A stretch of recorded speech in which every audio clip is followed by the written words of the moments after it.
Hey everyone, it's Laura. So in this video I'm going to show you, or tell you, how I did these gift tags for my friends for Christmas. And what happened was I didn't have enough time between getting off from school and Christmas to actually make them something.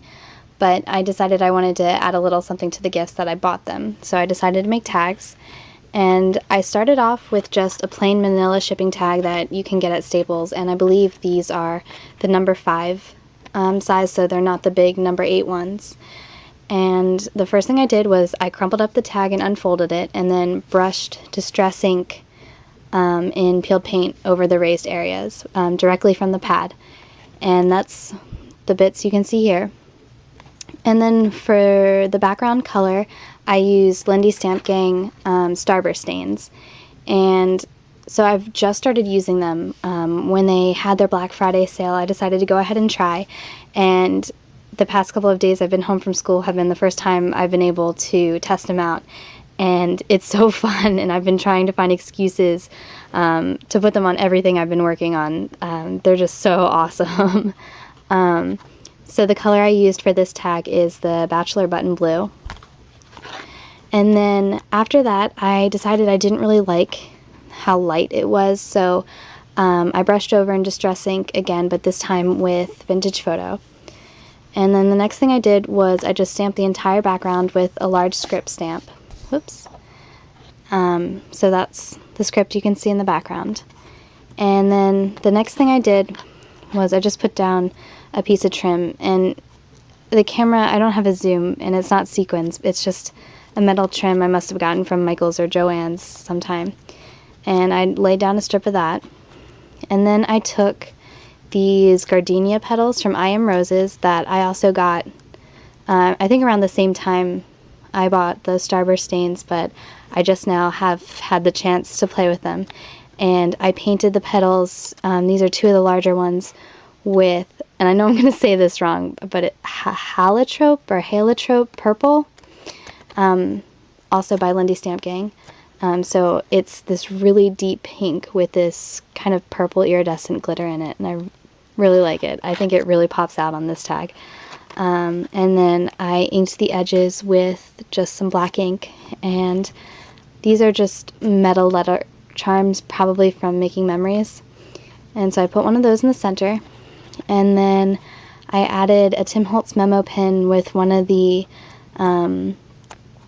Adage tickets, and this one says Dream, and I sprayed some of the Moonshadow Mist over it, and I'm not sure of the name off the top of my head, but it's the one that has the silver glitter in it.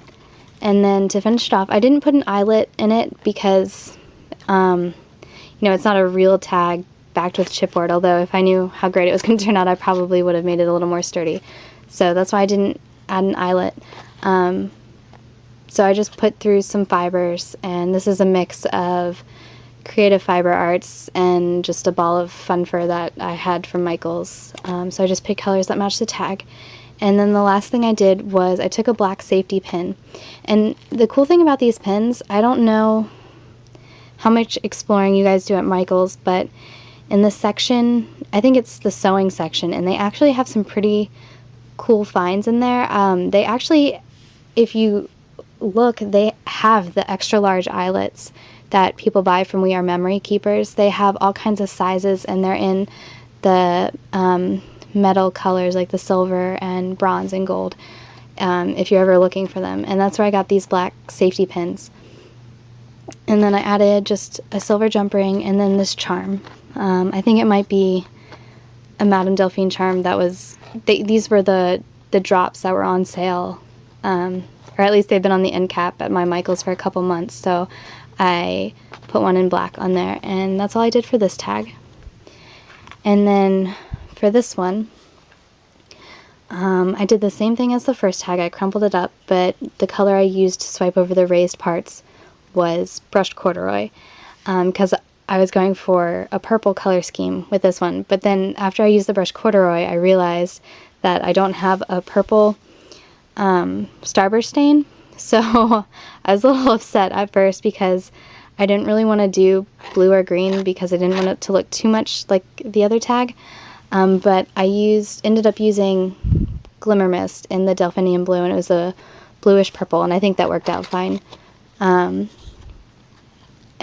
so I guess you can't tell, because what ended up happening is it wasn't as shimmery as this tag, because the Starburst stains are more shimmery than the Glimmer Mist.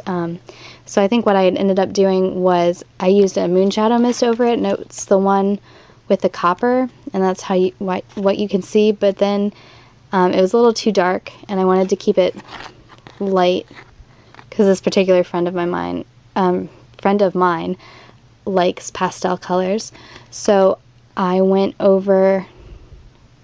go over the whole tag, but I did splotches of, I believe it's the Tiffany's Blue in the Lindy Stamp Gang, and since I have the stain and not the spray, I just splat the top on it in a couple of places, and that's why you can see the droplets. So I think the combination of the three colors worked out really well.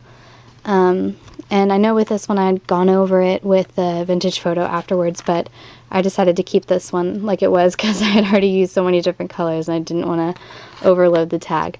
So the trim I used on this one, I think I got it on sale around after Christmas a couple years ago, and it's like a tinsely iridescent trim. And then again, I used the gardenia petals from I Am Roses, and I painted them with the Tiffany's Blue. And I also sprayed some of the Delphinium Glitter Mist to bring in some of the purple, and I went around the edges with the brush corduroy. And then put another letter charm in the center for her initial. And again, a memo pin and an Adage ticket. And this one says Wish. And I also, again, used the Moonshadow Mist with the silver mica in it. And for this one, I added some more fibers from Creative Fiber Arts and used a Tim Holtz safety pin this time because I thought that silver worked better than the black. And I also wanted to use the clear version of the charm rather than the black one. And that's all I did. And I mean, I think they turned out really great. I'm giving my gifts to my friends tonight, so hopefully they like them. Thanks guys for watching. Bye.